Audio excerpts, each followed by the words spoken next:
If you're baffled by the sudden disappearance of the Windows Update service, fret not, as this guide contains some potential fixes that should help restore the Windows Update service in no time. So first, what you can try to do is to run the Windows Update Troubleshooter. To do it, open Settings, click System, choose Troubleshoot, go to Other Troubleshooters, then click Run next to Windows Update. Additionally, run an SFC and DSM scan. Do it by opening Command Prompt with admin rights, type in this command, then press Enter. Afterwards, type in the next command, then press Enter again. Now you may have to wait for a while for the process to be completed. For our last option, scan for malware.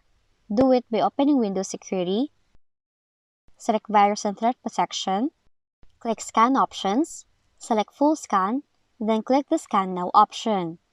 Now you have to wait for Windows to finish scanning the computer, and if threats are found, you have to apply the recommended fixes. And those are the possible ways on how to restore a missing Windows Update service on Windows. If you found this video helpful, kindly like and subscribe. You may also click and turn on the notification bell so you can be notified from whenever we release new videos.